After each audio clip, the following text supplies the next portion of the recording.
नमस्कार। News night के एक और अंक में आप सभी दर्शकों का बहुत बहुत स्वागत है। मैं हूं असीम मिश्रा। सबसे पहले आप सभी दर्शकों को रक्षाबंधन की बहुत बहुत शुभकामनाएं। तो आज के न्यूज नाइट के इस अंक में हम बात करने वाले हैं विपक्षी दलों के गठबंधन को लेकर, जिसकी बैठक मुंबई में होने जा रही है। बैठक से पहले ही कौन सा चेहरा प्रधानमंत्री पद के लिए होगा, उसको लेकर तमाम तरह के विरोधाभास हो रहे हैं। साथ ही साथ बिहार के नीतीश कुमार सरकार ने इस साल सितंबर से लेकर दिसंबर तक की सरकारी स्कूलों की छुट्टियों को संशोधित किया है, जिस पर राजनीति गर्मा गई है। बात करेंगे चीन द्वारा जारी किए गए तथाकथित मानचित्र पर राहुल गांधी के बयान की, जिस पर भाजपा ने कहा है कि राहुल गांधी मानसिक तौर पर खोखले हो चुके हैं। साथ ही साथ राखी पर्व की भी तस्वीर आपको दिखाएंगे, लेकिन शुरुआत करना चाहेंगे सबसे पहले हेडलाइंस के साथ। चीन को लेकर राजनीतिक रोटियां सेकने की कोशिश में फिर घिरे राहुल गांधी। तथाकथित चीनी नक्शे पर राहुल के बयान को भाजपा ने किया खारिज। भाजपा ने कहा, राहुल को चीन पर है ज्यादा भरोसा, देश को बदनाम करने का कर रहे हैं प्रयास।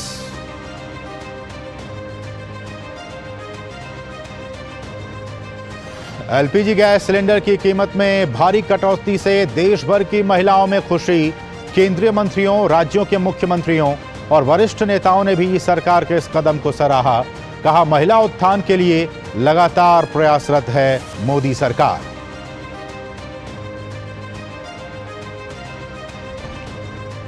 इंडिया गठबंधन की मुंबई बैठक से पहले ही सामने आने लगी पीएम बनने की इच्छाएं। अरविंद केजरीवाल, उद्धव ठाकरे और अखिलेश यादव के आगे किए गए नाम। भाजपा ने ली चुटकी, कहा सबके मन में है पीएम बनने की तमन्ना। बसपा का अकेले ही चुनाव लड़ने का फैसला।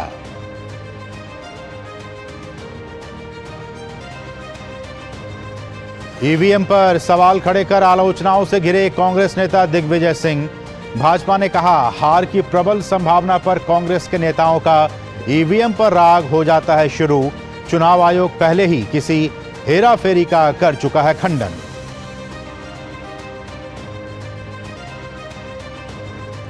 आदित्य L1 के लॉन्च का रिहर्सल पूरा। सूरज की जानकारियों को जुटाने के लिए शनिवार को किया जाएगा प्रक्षेपित। वहीं चंद्रयान 3 मिशन भी लगातार अपने अभियान में है जुटा। प्रज्ञान रोवर ने अपने विक्रम लैंडर की खींची तस्वीरें।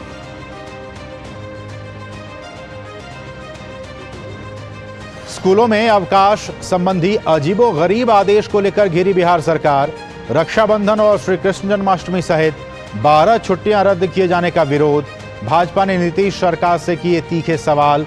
पूछा, अगर चेहल्लुम पर है अवकाश तो अगले दिन जन्माष्टमी की छुट्टी निरस्त क्यों?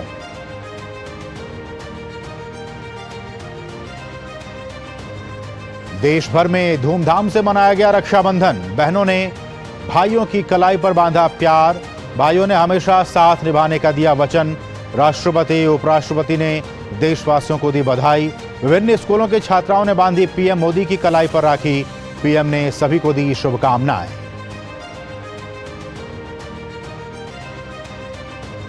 और एशिया कप की हुई शुरुआत। मुल्तान में खेले जा रहे पहले मैच में पाकिस्तान ने नेपाल के सामने जीत के लिए रखा 243 रनों का लक्ष्य।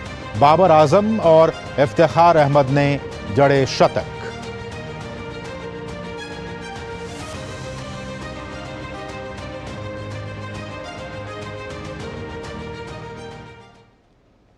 और शुरुआत बड़ी खबर के साथ। विदेश मंत्री डॉक्टर एस जयशंकर ने अरुणाचल प्रदेश और अक्साई चीन पर दावा जताने वाले चीन के तथाकथित मानक मानचित्र को खारिज करते हुए कहा है कि सिर्फ बेतुके दावे करने से अन्य लोगों के क्षेत्र आपके नहीं हो जाते। उन्होंने कहा कि बीजिंग ने पहले भी उन क्षेत्रों पर दावा करते हुए ऐसे नक्शे जारी किए थे जो उसके नहीं हैं, और ये चीन की पुरानी आदत है। इस बीच चीन पर अपने पुराने बयानों से विवादों में रहे राहुल गांधी ने एक बार फिर इस मामले पर बयानबाजी की है। राहुल गांधी के बयान पर भाजपा ने जोरदार पलटवार किया है। भाजपा ने राहुल से पूछा कि कांग्रेस का चीनी पार्टी से क्या हुआ था समझौता।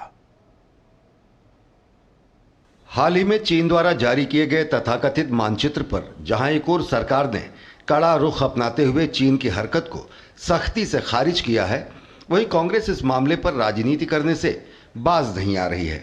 चीन पर अपने पुराने बयानों से विवादों में रहे राहुल गांधी ने एक बार फिर इस मामले पर बयानबाजी की है। राहुल गांधी के बयान पर भाजपा ने जोरदार पलटवार किया है। केंद्रीय मंत्री प्रहलाद जोशी ने आरोप लगाया कि राहुल और कांग्रेस को चीनी नक्शे पर ज्यादा विश्वास है। वहीं केंद्रीय मंत्री धर्मेंद्र प्रधान ने कहा, राहुल गांधी मानसिक रूप से खोखले हो चुके हैं और देश को बदनाम करने में लगे हैं। राहुल गांधी को ये समझ नहीं आ रहा है कि ये चीन ने जो किया है, मैप जो जारी किया है, उसके खंडन ऑलरेडी हमारा एक्सटर्नल अफेयर्स मंत्रालय ने किया है। अगर हमारा लैंड चीन ने कुछ एनक्रोच किया है तो ये जवाहरलाल नेहरू जी के कालखंड में हुआ है जी। इनको इतिहास पता नहीं है। राहुल गांधी अपनी मानसिक दिवालियापन की बार बार परिचय दे चुके हैं। उनको भारत की विकास हजमा नहीं होती है। उनकी सदैव एक प्रो चाइना स्टैंड रहा है। भारत को कोई टेढ़े नजरे से भी देख नहीं सकता है, तिरछे नज़र से भी नहीं देख सकता है। भारत की जो आज नेतृत्व है, भारत की जो सैन्य शक्ति है, ये आज दुनिया के अंदर उसका लोहा अपना अपने है। राहुल के बयान पर जवाबी हमला करते हुए भाजपा ने याद दिलाया कि कांग्रेस ने चीन की पार्टी के साथ जो समझौता किया है उसे सार्वजनिक करना चाहिए। भाजपा ने कहा कि राहुल गांधी को बताना चाहिए कि कांग्रेस ने किन बिंदुओं पर क्या समझौते किए हैं। राहुल गांधी जी से एक नागरिक होने के नाते इतनी ही गुजारिश है, जो पार्टी टू पार्टी चीन की सीसीपी पार्टी से समझौता किया, उन्होंने एमओयू किया, उसको कृपया करके सार्वजनिक कर दें। यह इतिहास गवाह है कि 43,000 स्क्वायर किलोमीटर जो भारत की भूमि है वो चीन के कब्जे में तब आई जब जवाहरलाल नेहरू जी हिंदी चीनी भाई भाई का नारा लगा रहे थे। चीन पर राहुल गांधी की बयानबाजी नई नहीं है। इससे पहले उन्होंने लद्दाख में भी ऐसा ही बयान दिया था। भाजपा का कहना है कि राहुल गांधी न केवल दुष्प्रचार में लगे हैं, बल्कि उनके ऐसे बेतुके बयान सीमा पर बहादुरी से डटे देश के वीर सैनिकों का अपमान भी है। Bureau report, DD news. और अब बात करेंगे पूर्वोत्तर की। देश के उपेक्षित राज्यों से look and act east policy तक बीते 9 साल पूर्वोत्तर भारत के लिए परिवर्तनकारी रहे हैं। दरअसल पिछले 9 सालों में पूर्वोत्तर भारत में वो कुछ हुआ जिसका एक लंबे वक्त से इंतजार था। केंद्र में पीएम मोदी की सरकार बनने के बाद अष्टलक्ष्मी कहलाने वाले पूर्वोत्तर भारत के इन राज्यों में विकास ने रफ्तार भरी है। आज केंद्र सरकार के लगातार प्रयासों से पूर्वोत्तर भारत अपने विकास की एक नई इबारत लिखने को तैयार है। इसी कड़ी में असम में चौकीघाट पुल का निर्माण काफी अहम माना जा रहा है, जो निर्माण के बिल्कुल अंतिम चरण में है।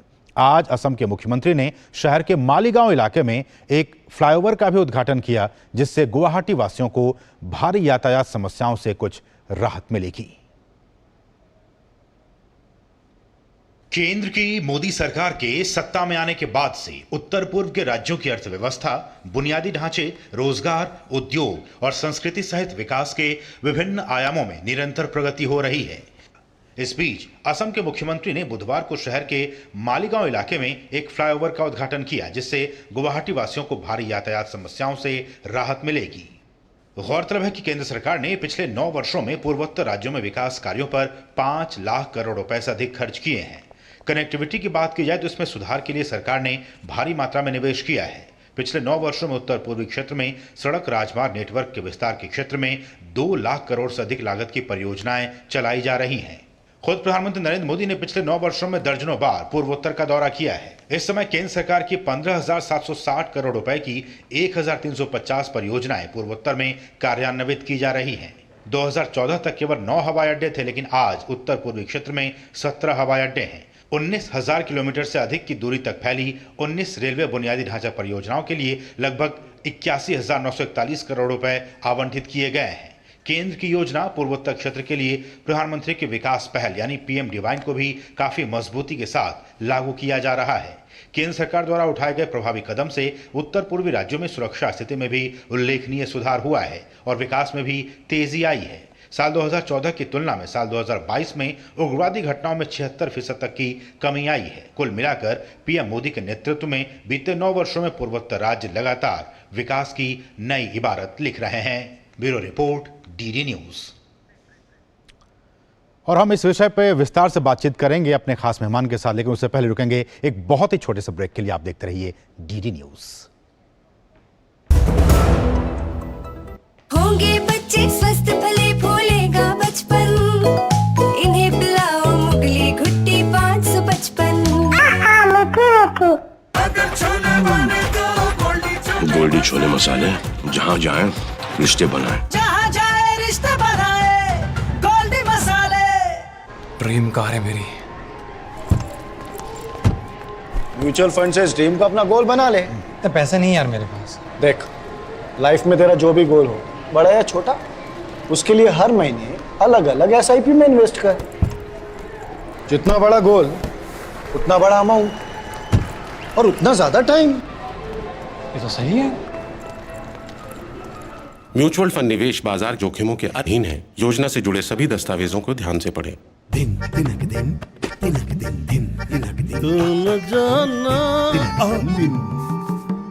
अरे गोविंदा जी, आप यहाँ?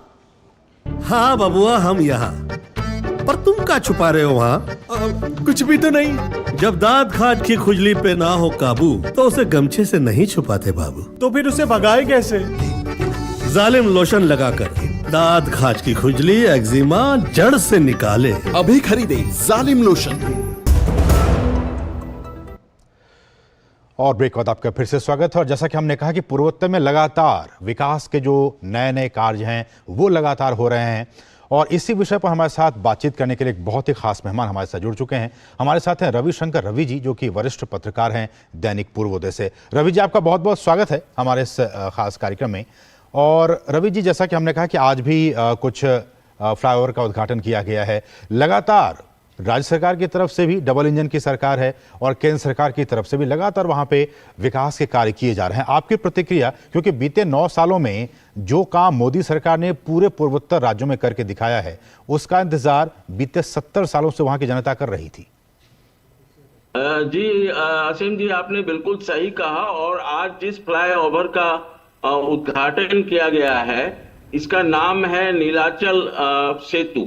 नीलाचल वह पहाड़ी है जिस पर माँ कामाख्या का मंदिर है, और यह फ्लाईओवर बिल्कुल माँ कामाख्या के लगभग कहिए कि उनके चरण को स्पर्श करते हुए आगे बढ़ता है। और यह वह फ्लाईओवर है, यह वह मुख्य सड़क है जो गुवाहाटी में प्रवेश करने का एकमात्र रास्ता है शहर के अंदर प्रवेश का। इसलिए चूंकि पूर्वोत्तर का प्रवेश द्वार गुवाहाटी है और उस रास्ते में काफी जाम रहता था, और इसलिए भी यह फ्लाईओवर बहुत ही महत्वपूर्ण है गुवाहाटी के विकास के लिए। और जैसा कि आपने कहा था कि अगर हम पिछले 9 वर्षों में देखें तो पूर्वोत्तर में जो ढांचागत विकास हुआ है, आज तक देश के किसी भी प्रधानमंत्री ने पूर्वोत्तर पर इतना ध्यान नहीं दिया है जितना आदरणीय नरेंद्र मोदी जी ने दिया है। और उसी का परिणाम है कि जहां पर फ्लाईओवर बना है उसके ही कुछ दूरी पर ब्रह्मपुत्र पर एक नया पुल तैयार हो रहा है। अगर यह पुल अगले साल तक चालू हो जाएगा और उसकी वजह से गुवाहाटी और उत्तर गुवाहाटी के बीच सीधा संबंध हो जाएगा, क्योंकि उस पर एम्स खुल गया है, IIT गुवाहाटी है, और इसके अलावा भी शहर में कई तरह के डेवलपमेंट के काम हो रहे हैं। और पूर्वोत्तर और शेष भारत के बीच जो इतनी दूरी थी, उसकी सबसे बड़ी वजह थी कम्युनिकेशन का प्रॉब्लम, सड़कों का अभाव, रेल कनेक्टिविटी, एयर कनेक्टिविटी का अभाव। ऐसे में रवि जी, जब हम कह रहे हैं कि सरकार बुनियादी सेक्टर जो हैं, बुनियादी ढांचा सेक्टर, चाहे वो सड़क यातायात की बात हो, रेल यातायात की बात हो, हवाई यातायात की बात हो, इन तमाम क्षेत्रों में लगातार सरकार काम कर रही है। हमने अपने आंकड़ों में दिखा भी रहे हैं कि पिछले 9 सालों से पहले कितने वहाँ पे एयरपोर्ट्स थे, अभी कितने एयरपोर्ट्स हो गए हैं, रेलवे में कितने सारे पैसे सरकार की तरफ से वहाँ पर खर्च किए जा रहे हैं। ऐसे में सरकार, केंद्र की मोदी सरकार जितनी तत्परता से वहां के विकास कार्यों में लगी हुई है, बहुत से लोग इसकी आलोचना करते हैं, विपक्षी पार्टियां, कि हमने भी विकास किया, लेकिन उनके विकास में और केंद्र की मोदी सरकार जो बीते 9 वर्षों में काम किया है, वो साफ तौर पर वहां पे ग्राउंड जीरो पे झलकता है। नहीं, आपने सही कहा कि पहले की सरकारों ने भी कुछ काम किया है, लेकिन मोदी जी की सरकार आने के बाद जो योजनाओं का विकास हुआ है वो टाइम बाउंड हुआ है, एक निश्चित समय सीमा के अंदर हुआ है। पहले की ही कितनी सारी योजनाएं थी जो लंबित पड़ी थी, चाहे वो बोगीबिल का वह पुल हो या सिलचर या अगरतला तक रेलवे की दोहरी लाइन या बड़ी रेल लाइन बनाने की बात हो, सारी परियोजनाएं लटकी पड़ी थी। लेकिन मोदी जी के प्रधानमंत्री बनने के बाद उन योजनाओं की को गति मिली, उसके लिए पर्याप्त फंड उपलब्ध कराया गया और समय सीमा तय कर दी गई। सबसे बड़ी बात यह है कि सारी योजनाएं समय के पूर्व पूरी हो रही हैं। आज भी जिस फ्लाईओवर का उद्घाटन किया गया वह समय से पूर्व पूरा हुआ और लेकिन अब आलोचनाओं का अपना ये है, लेकिन एक चीज तो मैं पूरे जोर से इस बात को रेखांकित करना चाहूंगा कि नरेंद्र मोदी जी के प्रधानमंत्री बनने के बाद पूर्वोत्तर के ढांचागत विकास को जो गति मिली है वह आज तक कभी नहीं मिली थी। यही वजह है कि अब हम जिरीबाम तक रेल लाइन पहुंचा चुके हैं मिजोरम और मणिपुर के अंदर और हम इम्फाल तक जाने का प्लान कर रहे हैं। तो ये सारी योजनाएं लगातार काम चल रहा है ढांचागत विकास के क्षेत्र में। और यही नहीं, कृषि के क्षेत्र में भी काफी काम हुआ है, पर्यटन के क्षेत्र में काफी काम हुआ है और उसका असर आप देख लीजिए कि अब पूर्वोत्तर के उग्रवादी संगठनों को, असम के उग्रवादी संगठनों को कैडर नहीं मिल रहे हैं। अब लड़के बंदूक लेकर जंगल जाने को तैयार नहीं है, उसके बदले वो एक बेहतर जिंदगी जीना चाहते हैं, अपने इलाके में कुछ ना छोटा मोटा उद्योग करना चाहते हैं। तो वह जो तस्वीर बदली है वह जमीन पर दिखती।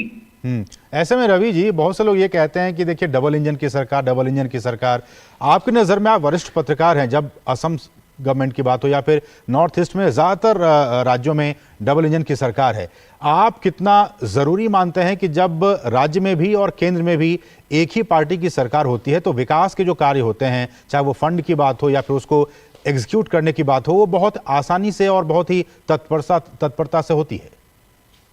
देखिए, उसमें सबसे अच्छी बात क्या होती है कि जो केंद्र सरकार की जो फ्लैगशिप स्कीम्स है, तो जब डबल इंजन की सरकार होती है तो प्रदेश की सरकारें जो है उन योजनाओं को जमीन पर उतारने का पूरा प्रयास करती हैं।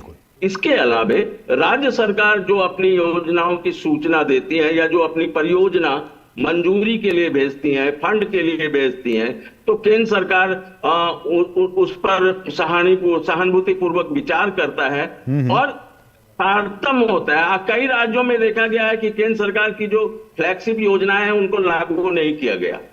उसका असर, राजनीतिक जो मतभेद है उसका असर आम जनता को भुगतना पड़ता है। लेकिन आज पूर्वोत्तर में आप देख लीजिए, अरुणाचल प्रदेश जैसे राज्य में सड़कों का जिस ढंग से विकास हुआ है, वहां पर भी भाजपा की सरकार है और केंद्र में भी एनडीए की सरकार है, तो वो असर तो देखिए दिखता है। ये नहीं तो ये जो राजनीतिक मतभेद की वजह से चीजें ठहर जाती हैं और कहीं ना कहीं विवाद ज्यादा होता है, काम कम होता है। और वही नहीं, असम में तो बोडोलैंड की अगर बात करें तो वहां पर तो 3 इंजन की सरकार है। आज बोडोलैंड की तस्वीर देखिए, कोई भी आकर देख सकता है आज बोडोलैंड किस तरह से आगे बढ़ रहा है। बिल्कुल। एक आखिरी सवाल रवि जी, संक्षेप में आप इसका जवाब दीजिएगा। इन्फिल्ट्रेशन में भी, घुसपैठ में भी, जो चूंकि पोरस बॉर्डर है, बहुत से घुसपैठिए आ जाया करते थे और साथ ही साथ उग्रवाद की घटना, इन तमाम क्षेत्रों में भी लगातार कमी देखी गई है बीते 9 वर्षों में। नहीं, निश्चित रूप से जो मैंने कहा आपको, अब चूंकि लोगों को रोजगार के अवसर दिख रहे हैं, अपने आसपास उनको विकास का सुख मिलने लगा है, तो अब कोई भी युवक क्यों जाएगा जंगल में मैंने एक खतरे भरी जिंदगी जीने के लिए, और उसके बाद भी क्या होगा वो कोई तय नहीं है। तो वैसे युवक छोटा मोटा काम भी करके अपने इलाके में रहना चाहता है। या अगर आप देख लीजिए कि अब पूर्वोत्तर के युवक कितनी बड़ी संख्या में देश के विभिन्न राज्यों में जाकर काम कर रहे हैं। पहले लोग निकलना नहीं चाहते थे, यह इसलिए संभव हुआ कि कनेक्टिविटी बढ़ी, लोगों का आना जाना बढ़ा और लोग एक बेहतर जिंदगी का सपना देखने लगे और उस दिशा में पहल करने लगे। जी बिल्कुल। तो ये कुछ बातें हैं जिसकी वजह से आज लगातार पूर्वोत्तर में विकास की जो बयार है वो लगातार बह रही है। बहुत बहुत शुक्रिया रवि जी, इन तमाम बातों को हमारे साथ साझा करने के लिए। वरिष्ठ पत्रकार रवि शंकर रवि, आपका बहुत बहुत शुक्रिया। बढ़ेंगे आगे और बात करेंगे वक्त एक छोटे से ब्रेक का, लेकिन ब्रेक के बाद जब वापस आएंगे तो दिखाएंगे आपको कि बिहार में स्कूलों में छुट्टियों पर किस तरह से ब्रेक के बाद।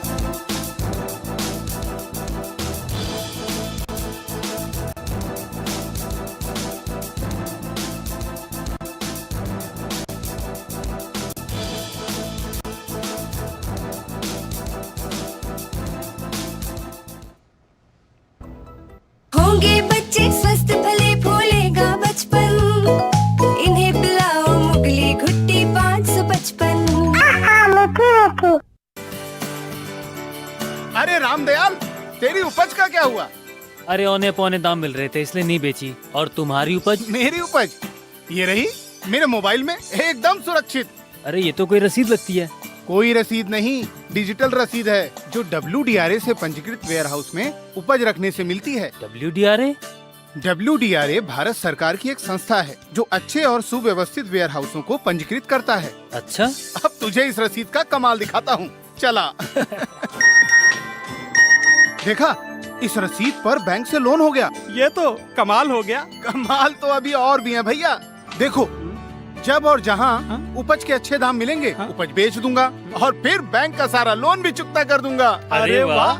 मुन्नी, पापा आप मेरा नया बैग लाए? हाँ, ये रहा तुम्हारा नया बैग। और तुम्हारे लिए झुमके। WDRA का प्रयास, किसानों का आर्थिक विकास। गोल्डी छोले मसाले, जहाँ जाएं रिश्ते बनाएं। जहाँ जाए रिश्ते बनाए, गोल्डी मसाले। और ब्रेक के बाद आपका फिर से स्वागत है। बिहार की नीतीश सरकार ने इस साल सितंबर से दिसंबर तक की सरकारी स्कूलों की छुट्टियों को संशोधित किया है। इसका पहला असर यह है कि रक्षाबंधन पर भी माध्यमिक और उच्च माध्यमिक विद्यालयों के बच्चों को स्कूल जाना पड़ेगा। इसके साथ ही दशहरा, दीपावली और लोक आस्था के महापर्व छठ की छुट्टियां भी काटी गई हैं। अभी से दिसंबर तक की 23 में से 12 छुट्टियों को खत्म कर दिया गया है। इस फैसले पर राजनीति गर्म हो गई है। भाजपा ने सरकार से तुरंत फैसला वापस लेने की मांग की है। बुधवार को जब पूरा देश रक्षाबंधन का त्योहार मना रहा था, तब बिहार के सरकारी स्कूलों के बच्चे पढ़ाई में व्यस्त थे। ये सिर्फ भाई बहनों के प्रेम का प्रतीक रक्षाबंधन की बात नहीं, बल्कि आने वाले दिनों में ऐसे कई त्योहारों के मौके पर बच्चों को स्कूल जाना होगा। बिहार सरकार ने माध्यमिक और उच्च स्तरीय माध्यमिक स्कूलों की छुट्टियों को संशोधित करते हुए रक्षाबंधन सहित दूसरे त्योहारों की 12 छुट्टियां रद्द कर दी हैं। यहां तक कि बिहार के प्रमुख त्योहार छठ की छुट्टियों में भी कटौती की गई है। इसके पीछे सरकार का तर्क है कि स्कूलों में 220 कार्य दिवस होना आवश्यक है, लिहाजा छुट्टियों में कटौती की जा रही है। लेकिन भाजपा छुट्टियों पर चलाई गई कैंची को लेकर राज्य सरकार पर हमलावर है। भाजपा नेता सुशील कुमार मोदी ने सरकार से तुरंत फैसला वापस लेने की मांग की है। इन सारी छुट्टियों को रद्द कर दिया गया। कार्तिक पूर्णिमा, गुरु नानक देव की जयंती, श्री बाबू की जयंती और दिवाली से लेकर छठ तक 9 दिन की छुट्टी होती थी, उसमें कटौती कर उसको 4 दिन कर दिया गया। अगर इसका औचित्य क्या है तो सरकार को अविलंब इस आदेश को वापस लेना चाहिए। अब से दिसंबर तक विभिन्न पर्व त्योहारों पर स्कूलों में 23 छुट्टियां थी, इसे घटाकर 11 कर दिया गया है। इनमें दुर्गा पूजा की 6 छुट्टियां थीं, जिसे रविवार जोड़कर 3 दिन कर दिया गया है। वहीं दिवाली, चित्रगुप्त पूजा, भैया दूज और छठ पूजा की 13 से 21 नवंबर तक छुट्टी घोषित की गई थी, लेकिन अब इसमें कटौती करते हुए मात्र 4 दिन कर दिया गया है। सरकार ने अपने फैसले का बचाव किया है। भारतीय जनता पार्टी को और दूसरा एजेंडा पर बहस करना है तो भाजपा को और भारतीय जनता पार्टी की दिल्ली में बैठे सरकार को और गिरिराज बाबू को खाली छुट्टियां झलकता है। शिक्षा विभाग की इस घोषणा पर भाजपा और उसके सहयोगी दलों ने सरकार पर करारा हमला बोला है। अगर जो रद्द हो सरकार की मंशा है तो सभी सचिवालय के कर्मचारियों का क्यों नहीं, बड़े पदाधिकारियों का क्यों नहीं? नियम सबके लिए समान होगा या अलग अलग होगा? छुट्टियां जो उनको मिलती हैं उसमें इस तरीके से उसमें कटौती करना, ये बदला लेने की भावना से किया जा रहा है क्या? और इस तरीके से छुट्टी को कर्टेल कर देना, ये फरमान ही पूरी तरीके से गलत है। छुट्टियों में कटौती किए जाने पर बच्चों और शिक्षकों में भी नाराजगी देखी जा रही है। स्टूडेंट को तो दिक्कत होगा, अपने बहन वहन को राखी बांधने के लिए घर पे जाना रहता था गाँव किसी को भी, लेकिन गांव नहीं जा पाता था जो बच्चा बाहर का स्टूडेंट था। बच्चे ही नहीं आएंगे, बच्चे को ज़बरदस्ती हम लोग थोड़े लाएंगे। छठ में नानी घर जाएगा, दीदी घर जाएगा, पटना जाएगा, घाट जाएगा, तो हम लोग तो स्कूल में रहेंगे। हम लोग को तो अगर आना है तो आना है। हालांकि शिक्षा विभाग का कहना है कि परीक्षा, त्योहार और प्राकृतिक आपदाओं के कारण इस साल शैक्षिक गतिविधियां प्रभावित हुई हैं, जिसके चलते छुट्टियों में संशोधन किया गया है। हालांकि भाजपा नीतीश सरकार पर तुष्टीकरण का आरोप लगाकर सवाल पूछ रही है कि चेहल्लुम की छुट्टी होगी, लेकिन ठीक अगले दिन जन्माष्टमी की छुट्टी क्यों खत्म कर दी गई है। Bureau report, DD news. बढ़ेंगे आगे। कांग्रेस नेता दिग्विजय सिंह ने ईवीएम पर सवाल खड़े करते हुए सोशल मीडिया साइट एक्स पर संदेशों की एक श्रृंखला जारी की है। उन्होंने फिर से एक बार पुराने मुद्दों को ही दोहराया है। उनके इस कदम के वे विपक्षी दल भाजपा के निशाने पर आ गए हैं। ये रिपोर्ट देखते हैं। इलेक्ट्रॉनिक वोटिंग मशीन को लेकर कांग्रेस और दूसरी विपक्षी पार्टियों के नेता आए दिन बिना किसी ठोस सबूत के सवाल खड़े करते रहते हैं। ताजा मामला कांग्रेस के वरिष्ठ नेता और मध्य प्रदेश के पूर्व मुख्यमंत्री दिग्विजय सिंह से जुड़ा है, जिन्होंने सोशल मीडिया साइट एक्स पर संदेशों की श्रृंखला को जारी कर ईवीएम पर एक बार फिर से सवाल खड़े किए हैं। उन्होंने इसके सॉफ्टवेयर, चिप और वीवीपैट को इकट्ठा करने के तरीकों पर जो बातें सामने रखी हैं वो पहले भी कई दफा की जा चुकी हैं। चुनाव आयोग पहले इन मुद्दों का खंडन कर चुका है। यहां तक कि उसने सभी राजनीतिक दलों को एक बार आमंत्रित कर इसमें हेरफेर करने का खुला अवसर दिया था, जिसके बाद सभी के दावे फुस साबित हुए। हारने की आशंका प्रबल होते ही कांग्रेस और उनके नेताओं के ईवीएम का राग शुरू हो जाता है। सब जगह से उन्हें अब सुनिश्चित हो गया है कि 2024 में केंद्र में और उससे पहले प्रदेशों में नरेंद्र मोदी जी की जो पॉपुलैरिटी है वह बहुत अधिक है। चुनाव आयोग के दरवाजे पर मुंह की खाने के बाद राजनीतिक दलों ने सुप्रीम कोर्ट का दरवाजा खटखटाया। जहां 21 विपक्षी दलों ने सुप्रीम कोर्ट में याचिका दायर की थी कि 50% ईवीएम वीवीपैट मिलान हो। उस पर सुप्रीम कोर्ट ने 50% ईवीएम वीवीपैट मिलान को लेकर 21 दलों की पुनर्विचार याचिका खारिज कर दी थी। कोर्ट ने वीवीपैट पर्चियों के औचक मिलान को लेकर दायर समीक्षा याचिका को खारिज करते हुए कहा था कि अदालत अपने आदेश को संशोधित करने के लिए तैयार नहीं है। चुनाव लोकतंत्र का पर्व है और ईवीएम को लेकर बिना किसी ठोस सबूत के कोई भी बयान देना इसके मकसद को कमजोर करता है। सत्तारूढ़ दल भाजपा और उसके सहयोगी दलों ने भी विपक्ष के रवैये पर अपनी नाराजगी जताई है। ईवीएम पर आशंका करने वाले तमाम राजनीतिक दलों को खुली चुनौती दी थी कि वो आए और ईवीएम हैक करके दिखाए, लेकिन एक भी ईवीएम हैकर निर्वाचन आयोग की इस चुनौती को स्वीकार कर ईवीएम हैक करने नहीं गया। जब जब कांग्रेस की या उनके पिछलग्गू दलों की जीत होती है तब तब ईवीएम पर कोई प्रश्न चिन्ह खड़ा नहीं होता। सुना है कि कांग्रेस के महारथियों ने ईवीएम पर सवाल उठाया है। वैसे ईवीएम पर सवाल उठते रहे हैं, लेकिन ईवीएम ने अपनी प्रामाणिकता को साबित किया है। और मैं पूछना चाहता हूं कांग्रेस के महारथियों को कि अगर ईवीएम खराब रहता तो कर्नाटक में कैसे वो चुनाव जीत गए होते। चुनाव आयोग इलेक्ट्रॉनिक वोटिंग मशीनों ईवीएम के पूरी तरह सुरक्षित होने का दावा करता है, लेकिन देश में पिछले कुछ वर्षों से चुनाव के बाद ईवीएम की सुरक्षा पर सवाल उठे हैं। कई बार तो ईवीएम को हैक करने के भी आरोप लगे। हालांकि भारत की कई संस्थाओं ने इस दावे को खारिज कर दिया है। कहा गया था कि मशीन से छेड़छाड़ करना तो दूर, ऐसा करने के लिए मशीन हासिल करना भी मुश्किल है। 2017 में चुनाव आयोग ने ईवीएम की विश्वसनीयता को लेकर कहा था कि भारत निर्वाचन आयोग साफ साफ शब्दों में दोहराता है कि कारगर तकनीक एवं प्रशासनिक उपायों को देखते हुए इलेक्ट्रॉनिक वोटिंग मशीनें हेरफेर किए जाने लायक नहीं है। शैलेंद्र मिश्र और रजनीश त्रिपाठी के साथ bureau report, DD news.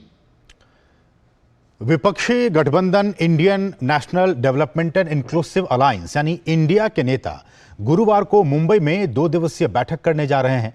Mumbai में इस बैठक की मेजबानी उद्धव साहब ठाकरे की शिवसेना कर रही है, लेकिन बैठक से पहले इसमें शामिल कई दलों की तरफ से प्रधानमंत्री पद के उम्मीदवार को लेकर बयान सामने आने लगे हैं। हालिया बयान आम आदमी पार्टी की मुख्य राष्ट्रीय प्रवक्ता प्रियंका कक्कड़ की तरफ से आया है, जिसमें उन्होंने कहा है कि गठबंधन की तरफ से पीएम पद का उम्मीदवार अरविंद केजरीवाल को बनाया जाना चाहिए। विपक्षी दलों के गठबंधन INDIA की मुंबई में गुरुवार से शुरू हो रही 2 दिवसीय बैठक से पहले ही पीएम पद को लेकर बयानबाजी और खींचतान चल पड़ी है। अभी गठबंधन ने ठीक से आकार भी नहीं लिया है, न ही किसी न्यूनतम साझा कार्यक्रम का कोई स्वरूप तय हुआ है, लेकिन विभिन्न दलों के दिलों में बसी पीएम बनने की ख्वाहिश जुबान पर आने लगी है। आम आदमी पार्टी के मुख्य राष्ट्रीय प्रवक्ता प्रियंका कक्कड़ ने कहा कि गठबंधन की तरफ से पीएम पद का उम्मीदवार अरविंद केजरीवाल को बनाया जाना चाहिए। हालांकि इस बयान पर लेदे मची तो आम आदमी पार्टी कहने लगी कि केजरीवाल पीएम पद की दौड़ में नहीं है। पार्टी नेता संजय सिंह ने कहा कि पीएम कौन बनेगा इसका फैसला मिलकर होगा। तो मैं तो चाहूंगी अरविंद केजरीवाल जी वो प्रधानमंत्री के उम्मीदवार भी हो। प्रधानमंत्री बनना उनका मकसद नहीं है। अरविंद केजरीवाल जी प्रधानमंत्री के रेस में नहीं है, और प्रधानमंत्री कौन बनेगा ये इंडिया गठबंधन के दल मिलकर आपस में चर्चा करके तय करेंगे। आम आदमी पार्टी की दावेदारी पर प्रतिक्रिया देते हुए मुंबई बैठक के मेजबान दल शिवसेना उद्धव गुट ने आग पर पानी डालने की कोशिश तो की, लेकिन वहां भी दिल की बात जुबान पर आ ही गई। पार्टी नेता प्रियंका चतुर्वेदी ने कहा कि सभी दलों को अपने अपने नेता का नाम लेने का अधिकार है। अगर उनसे पूछा जाए तो वो उद्धव ठाकरे को पीएम बनते देखना चाहेंगी। इसके बाद तो जैसे बयानों की झड़ी ही लग गई। समाजवादी पार्टी के नेता जूही सिंह ने कहा कि उनसे पूछा जाए तो वो अखिलेश का नाम लेंगी। INDIA में पीएम पद को लेकर इन दावेदारियों पर भाजपा ने भी चुटकी ली है। भाजपा ने कहा है कि घमंडिया गठबंधन में हर कोई पीएम पद का दावेदार है, लेकिन देश की जनता पीएम मोदी को 2024 में फिर से पीएम बनाने का मन बना चुकी है। घमंडिया में परेशानी ये है, मिल बैठे हैं जुगनू सारे, ऐलान ये है आओ सूरज को हटाया जाए। और घमंडिया में एक और दिक्कत है, हर व्यक्ति मुंगेरी लाल के हसीन सपने देख के प्रधानमंत्री पद का उम्मीदवार तो है, लेकिन प्रधानमंत्री पद के अनुरूप उसकी योग्यता नहीं है। बिना बारूद वाला बॉम्ब है, ये फूटेगा ही नहीं। ऐसी परिस्थिति इंडिया वाले जो आ रहे हो उनकी होने वाली है। और आज मैं देखता हूं कि महाराष्ट्र में मोदी जी को समर्थन मिल रहा है। वहीं विपक्ष की गोलबंदी के प्रयासों को बुधवार को एक और झटका लगा। बहुजन समाज पार्टी ने आगामी लोकसभा और 4 राज्यों में विधानसभा चुनाव अकेले लड़ने का ऐलान कर दिया। बसपा प्रमुख मायावती ने विपक्षी गठबंधन पर वार करते हुए कहा कि अगर बसपा इनके साथ ना जाए तो ये तरह तरह के आरोप लगाने लगते हैं। मायावती ने एक्स पर पोस्ट किया कि बीएसपी से गठबंधन के लिए यहां सभी आतुर, किंतु ऐसा न करने पर विपक्षियों द्वारा खिसियानी बिल्ली खंबा नोचे की तरह भाजपा से मिली भगत का आरोप लगाते हैं। इनसे मिल जाए तो सेकुलर और ना मिले तो भाजपाई। ये घोर अनुचित है तथा अंगूर मिल जाए तो ठीक, वरना अंगूर खट्टे हैं कि कहावत जैसी है।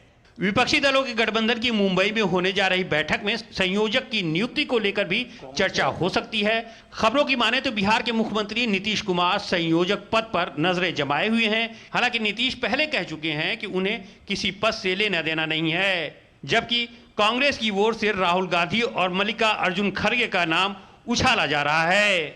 इस बीच राजद प्रमुख लालू प्रसाद यादव ने कहा है कि संयोजक कौन बनेगा इसका फैसला बैठक में होगा। Bureau report, DD news.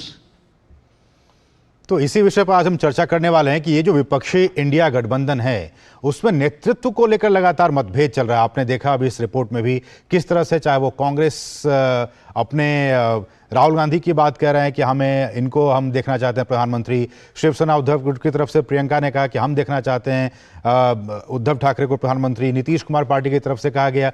तो अभी से ही विपक्षी गठबंधन में नेतृत्व को लेकर मतभेद जो है वो पहुंच गया है, चरम पर है। और इसी विषय पर हम आज विशेष बातचीत करने वाले हैं, चर्चा करने वाले हैं। और इस विषय पर बातचीत करने के लिए हमारे साथ 3 खास मेहमान इस वक्त जुड़ चुके हैं।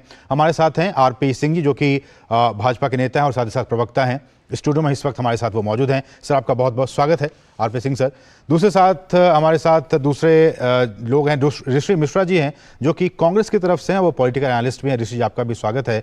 और साथ ही साथ वरिष्ठ पत्रकार रामकृपाल सिंह हैं, जो कि हमारे साथ इस वक्त वो जुड़ चुके हैं। शुरुआत ऋषि जी मैं आपसे करना चाहूंगा, और हमने जो आपको ये रिपोर्ट दिखा अपने दर्शकों को, प्रधानमंत्री पद का एक पोस्ट, और उसके लिए कांग्रेस की तरफ से हमने देखा कि हर नेता कह रहा है कि चाहे वो छत्तीसगढ़ के मुख्यमंत्री हों और दिग्विजय सिंह, तमाम लोग कह रहे हैं कि राहुल गांधी को हम देखना चाह रहे हैं।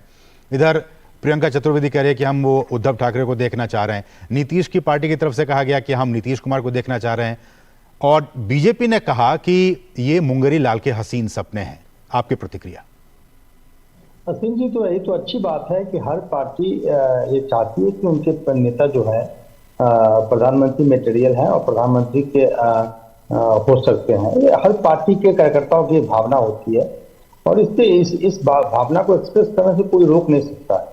और संजय सिंह के बयान और प्रियंका चतुर्वेदी के बयान के बाद ये क्लियर है। प्रियंका चतुर्वेदी जी ने अपने ही रिपोर्ट में दिखाया कि प्रियंका चतुर्वेदी जी कह रही है कि मैं शिवसेना की नेत्री, और यदि मेरा व्यक्तिगत राय आप पूछेंगे एक पार्टी नेत्री के होने के नाते, तो उन्होंने कहा कि उद्धव ठाकरे प्रधानमंत्री पद के सबसे उपयुक्त उम्मीदवार है। लेकिन ऋषि जी, ऐसे में जबकि कल से आपकी बैठक वहां पे होने वाली है, कोई एक कंसेंसस होना चाहिए ना। अगर कोई भी नेता कोई बयान दे रहा है उसके पीछे कोई ठोस वजह, ठोस कारण होने चाहिए।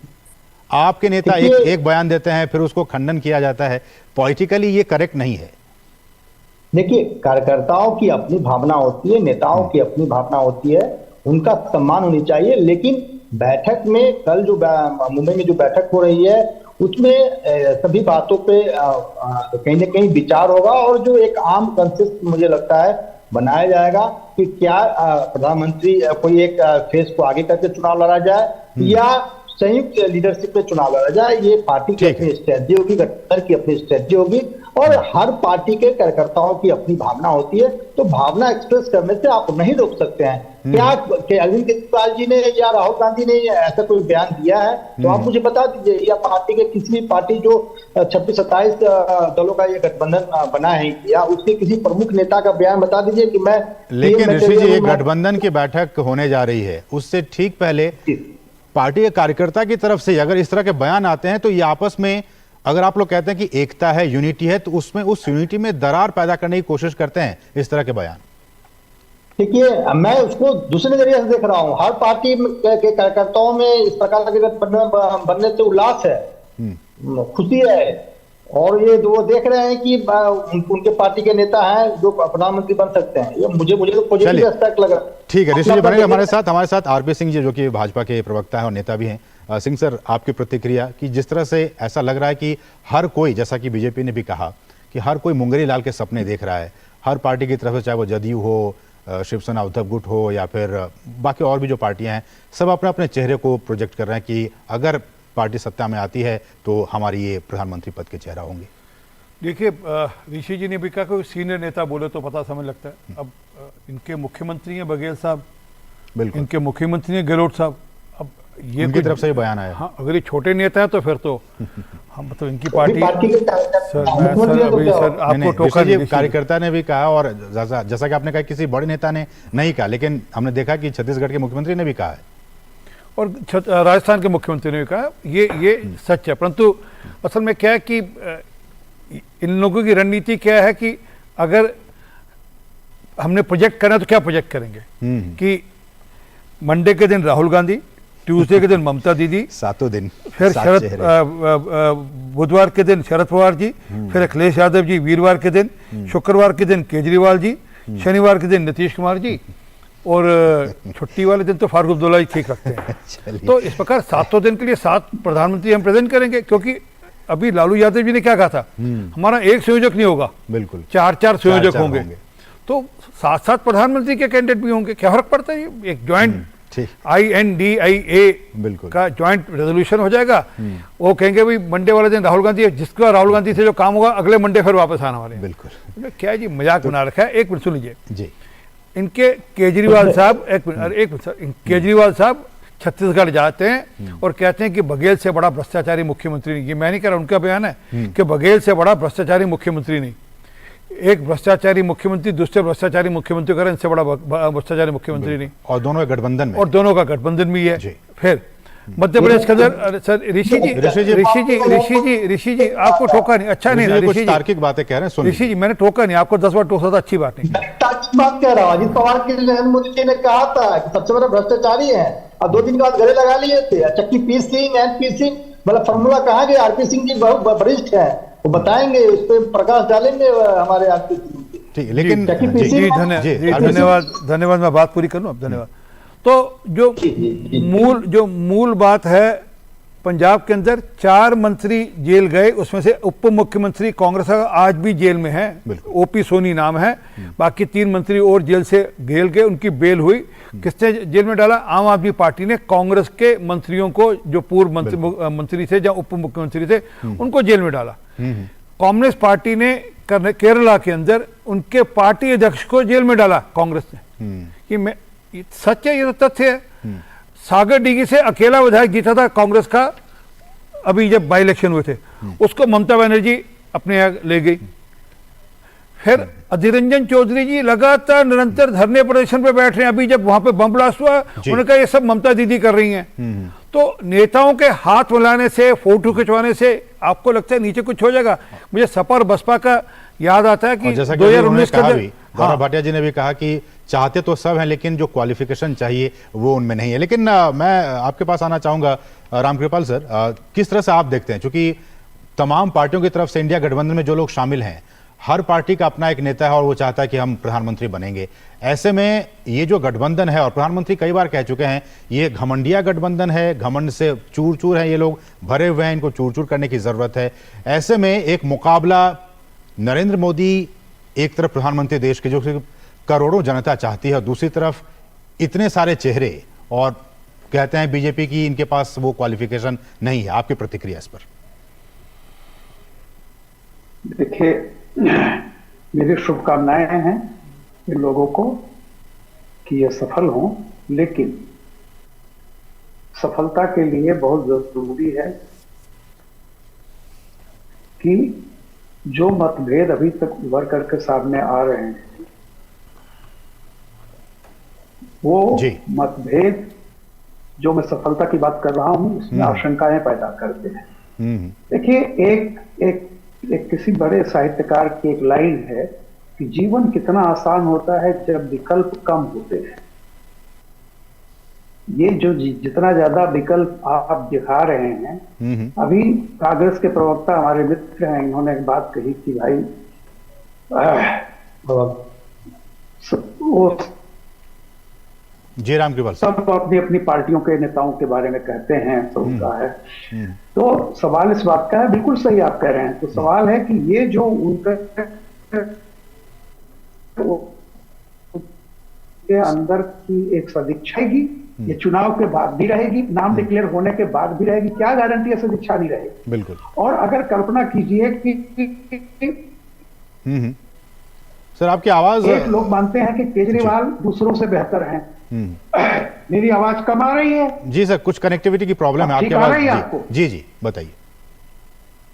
अच्छा, आ रही। तो मेरा ये कहना है कि ये जो अभी जो आप कह रहे थे कि दरार पड़ी है, मेरा देखिए, दरार उसमें पड़ती है जो चीज अस्तित्व में आ चुकी है। यहां तो अभी एक इच्छा जताई गई है, और केवल इच्छा जताने पर जब इतनी सरफुटौल हो रही है, हमारे यहाँ कहते हैं कि ज्यादा जोगी मठ उजाड़, बहुत ज्यादा जोगी होते हैं तो मठ उजड़ जाता है जी। तो मैं तो ये कह रहा हूँ कि पहली बात तो यह है कि अभी कुछ हुआ ही नहीं है। ठीक है। अभी 48 घंटे के बाद जब पता चलेगा क्या हुआ है, उसके बाद भी मैं दो ही बात तो कहूंगा। ठीक।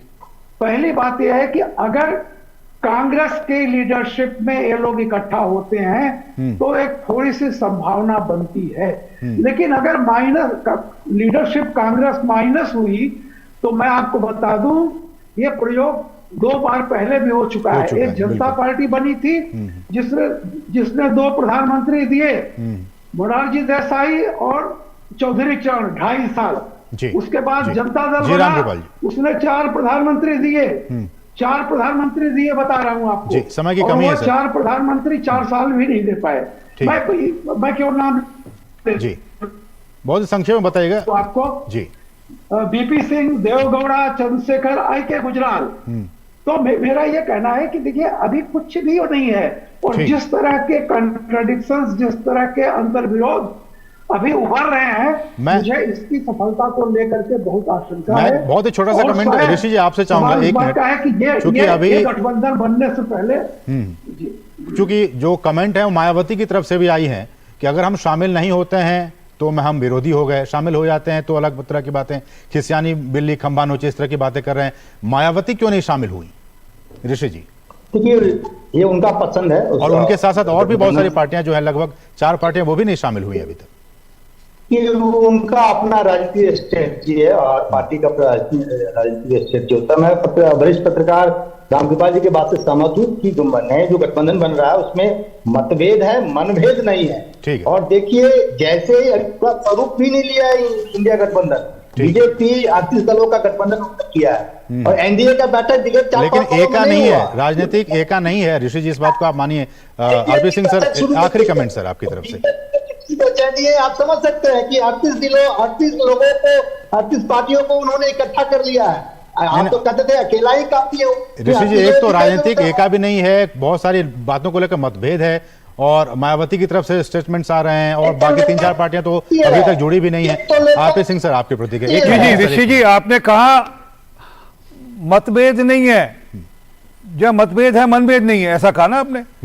अरे वो जाकर कहते हैं बघेल सबसे भ्रष्टाचारी मुख्यमंत्री है, हम इसके खिलाफ चुनाव लड़ेंगे। तो मतभेद भी और मनभेद भी हुआ। अरे क्या बात करें, ना मत मिलते हैं ना मन मिलते हैं, ना मत मिलता है ना मन मिलता है, सिर्फ एक चीज मिलती है वो है भ्रष्टाचार। वो मिलता है भ्रष्टाचार कि हम अपने भ्रष्टाचार को कैसे कवर करें, हम अपने भ्रष्टाचार के ट्रैक्स को कैसे कवर करें। वो तेजस्वी यादव हो, अरविंद केजरीवाल हो, वो राहुल गांधी हो, वो सबके सबको अपने भ्रष्टाचार के ट्रैक कवर करने से आगे कुछ नहीं है। चलिए समय इतना ही है ऋषि जी, समय इतना ही है। बहुत बहुत शुक्रिया ऋषि जी हमारे साथ जुड़ने के लिए। ऋषि मिश्रा कांग्रेस की तरफ से, आरपी सिंह से आपका बहुत बहुत शुक्रिया हमारे साथ जुड़ने के लिए और वरिष्ठ पत्रकार रामकृपाल सिंह आपका भी बहुत बहुत शुक्रिया हमारे साथ इस विषय पर जुड़ने के लिए। तो ये कुछ अहम बातें, राजनीतिक बातें। कल से इस इंडिया महागठबंधन, विपक्षी दलों का जो महागठबंधन है उसकी बैठक मुंबई में होने जा रही है। बढ़ेंगे आगे, रुकें एक और छोटे सा ब्रेक है, लेकिन ब्रेक के बाद जब वापस आएंगे तो आपको बताएंगे आदित्य L1 के लॉन्च का जो रिहर्सल है वो पूरा हो चुका है। इस पर से जुड़ी खबरें बताएंगे, लेकिन उससे पहले लेंगे छोटे से ब्रेक।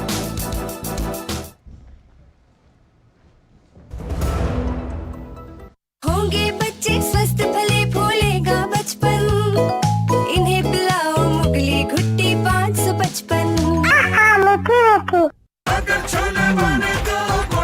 गोल्डी छोले मसाले, जहाँ जाए रिश्ते बनाए, जहाँ जाए रिश्ते बनाए, गोल्डी मसाले। दिन तिनक दिन तिनक दिन दिन तिनक दिन तुम जाना दिन। अरे गोविंदा जी, आप यहाँ? हाँ बबुआ, हम यहाँ, पर तुम क्या छुपा रहे हो वहाँ? कुछ भी तो नहीं। जब दांत खाज की खुजली पे ना हो काबू तो उसे गमछे से नहीं छुपाते बाबू। तो फिर उसे भगाए कैसे? जालिम लोशन लगाकर दांत खाज की खुजली, एक्जिमा जड़ से निकाले। अभी खरीदे जालिम लोशन। और ब्रेक के बाद आपका फिर से स्वागत है। भारत के मुख्य चुनाव आयुक्त राजीव कुमार ने मिजोरम में शांतिपूर्ण और निष्पक्ष चुनाव संपन्न कराने की बात कही है। आगामी विधानसभा चुनाव की तैयारियों की समीक्षा को लेकर उन्होंने ये सारी बातें कही हैं।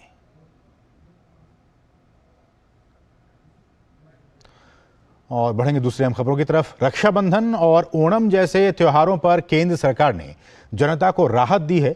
अब एलपीजी गैस सिलेंडर 200 रुपए सस्ता मिलेगा। सिलेंडर के नए दाम आज यानी 30 अगस्त से देश भर में लागू हो चुके हैं। यानी अब सभी लोगों को घरेलू सिलेंडर 200 रुपए सस्ता मिलेगा। सरकार के इस फैसले से महिलाएं खासकर काफी खुश हैं। उनका कहना है कि ये मोदी सरकार का फेस्टिवल गिफ्ट है। त्योहारों के मौसम में देश भर की बहनों को प्रधानमंत्री मोदी से मिली सौगात की खुशी हर तरफ देखी जा रही है। एलपीजी गैस सिलेंडर की कीमतों में 200 रुपए की कटौती ने महिलाओं के लिए इस रक्षाबंधन को और भी खास बना दिया है। इसके साथ साथ 75 लाख नए मुफ्त गैस कनेक्शन दिए जाने के फैसले को भी महिलाओं के जीवन में आसानी लाने की दिशा में सरकार की बड़ी पहल मानी जा रही है।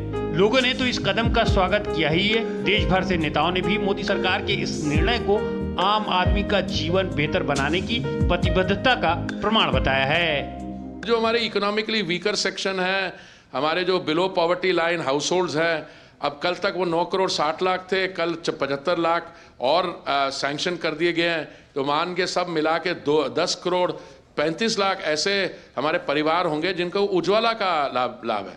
वो on an average 3.7 cylinders use करते हैं। वो जो कंजम्पशन बढ़ती जा रही है तो उनके लिए बहुत ही फ़ायदा है, इसलिए इसका स्वागत हो रहा है। देश भर में इसकी प्रशंसा हो रही है। 33 करोड़ एलपीजी के उपभोक्ताओं को 200 रुपया प्रति सिलेंडर राहत देने का काम किया गया है। इसका मतलब है अब वो 1100 का सिलेंडर 900 रुपया में बहनों को उपलब्ध रहेगा। ये बड़ी घोषणा शायद आज तक मैंने 200 रुपया की सब्सिडी, इतनी बड़ी सब्सिडी पहली बार देखी है। रक्षाबंधन के अवसर पर बहुत बड़ा गिफ्ट दिया। एक सिलेंडर पर 200 रुपया कम किया, particularly for the poor women. That is a very big relief for them.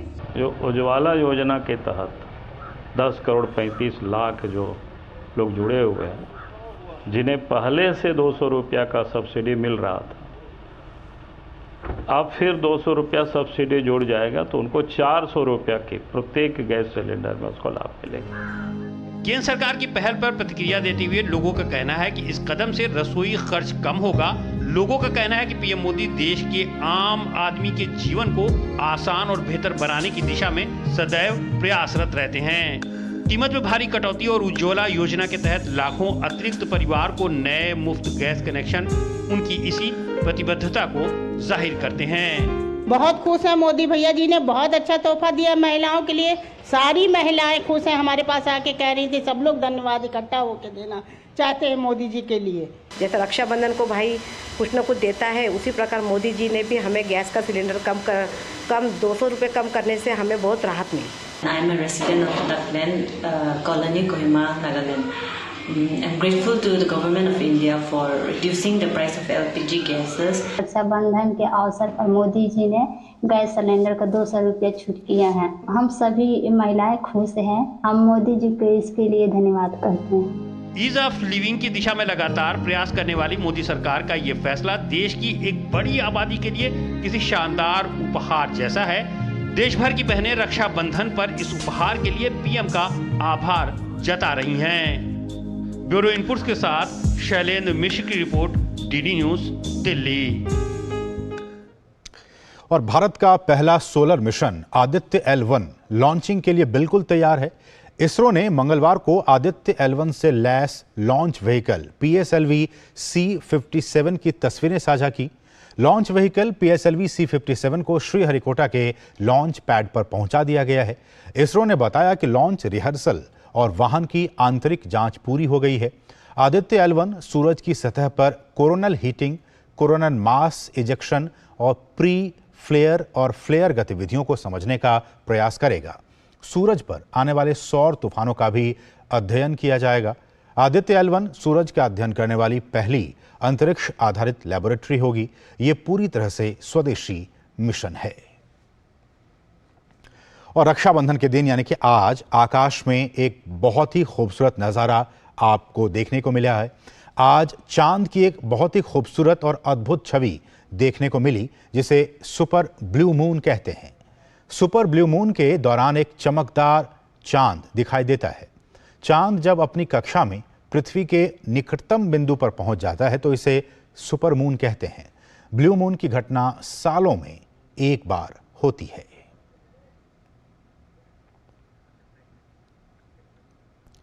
और यहां रुकें एक छोटे से ब्रेक के लिए। आप देखते रहिए डीडी न्यूज।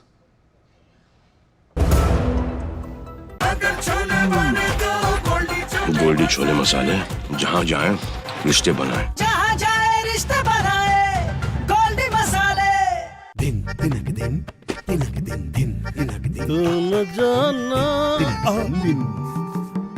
अरे गोविंदा जी, आप यहाँ? हाँ बबुआ, हम यहाँ। पर तुम क्या छुपा रहे हो वहाँ? कुछ भी तो नहीं। जब दांत खाज की खुजली पे ना हो काबू तो उसे गमछे से नहीं छुपाते बाबू। तो फिर उसे भगाए कैसे?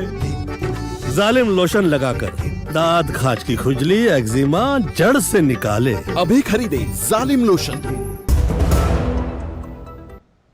और अब बात रक्षाबंधन की।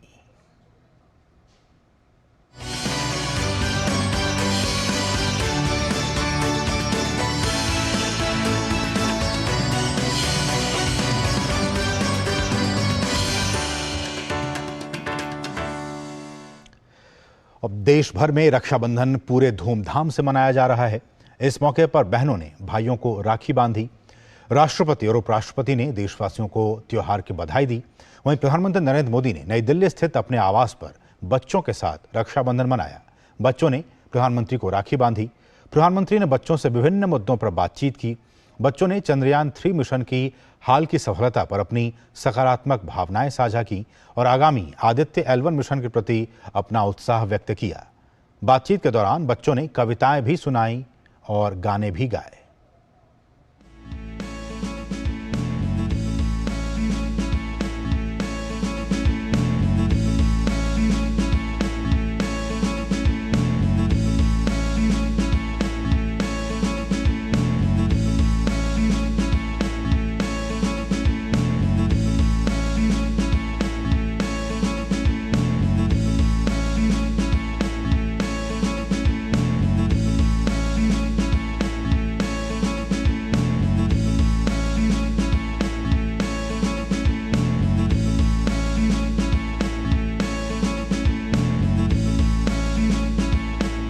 मुझे मोदी बहुत अच्छे लगे। मैं तो मोदी जी को सिर्फ टीवी में देखती थी, आज मैंने उन्हें रियल लाइफ में देख लिया। मुझे को इतना अच्छा लग रहा है, मज़ा आ गया आज मोदी जी से मिलकर। मुझे स्टार्टिंग में ऐसा लगा था कि बहुत ज़्यादा फॉर्मल होना पड़ेगा, पर मिलने के बाद पता चला कि वो हर बच्चे से इतने प्यार से बात करते हैं जैसे वो उनकी खुद की बहनें हैं। आज मेरे पास कोई भाई नहीं है आज यहाँ पर राखी बांधने को, तो फाइनली किसी को मैंने राखी बांधी, मुझे बहुत अच्छा लगा। मुझे मोदी जी से मिलकर बहुत ही अच्छा लगा।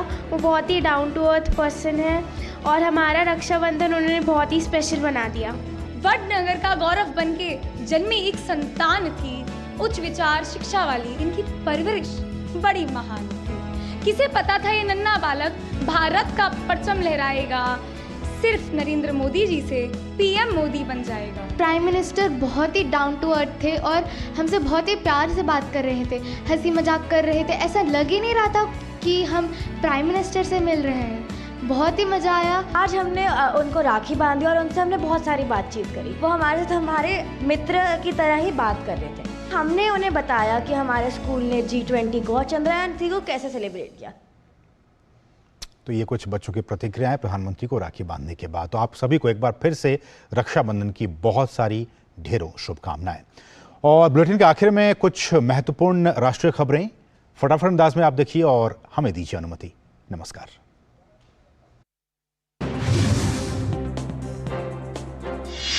वित्त मंत्री निर्मला सीतारमण ने दिल्ली में उत्तरी क्षेत्र के क्षेत्रीय ग्रामीण बैंकों की समीक्षा बैठक की अध्यक्षता की।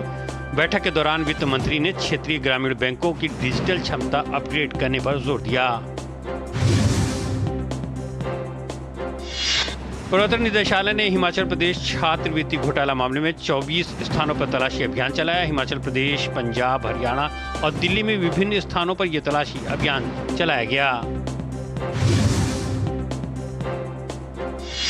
सीबीआई ने कथित अल्पसंख्यक स्कॉलरशिप मामले में अज्ञात लोगों के खिलाफ एफआईआर दर्ज कर ली है। एफआईआर में साजिश, धोखाधड़ी, जालसाजी, फर्जी दस्तावेजों के इस्तेमाल का आरोप लगाया गया है। आरोपों में कहा गया है कि देश भर के 21 राज्यों में 2017 से 2022 के बीच 830 फर्जी संस्थानों द्वारा 144 करोड़ से ज्यादा की स्कॉलरशिप ली गई है।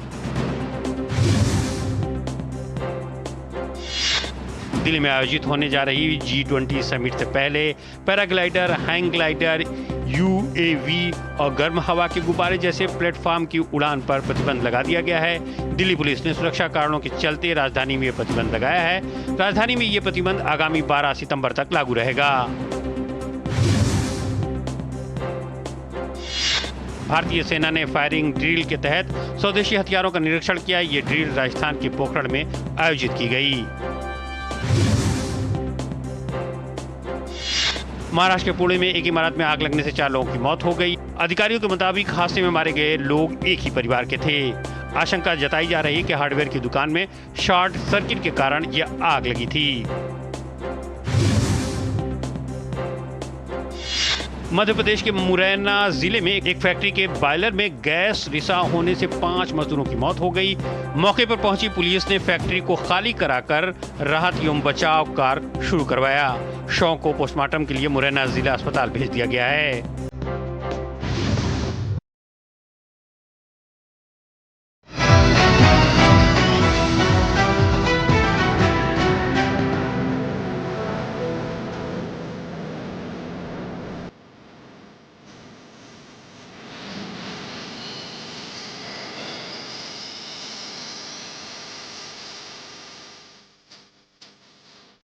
न्यूज नाइट के प्रायोजक थे वंडर सीमेंट। जब दिल में हो जज्बात तभी होती है एक परफेक्ट शुरुआत।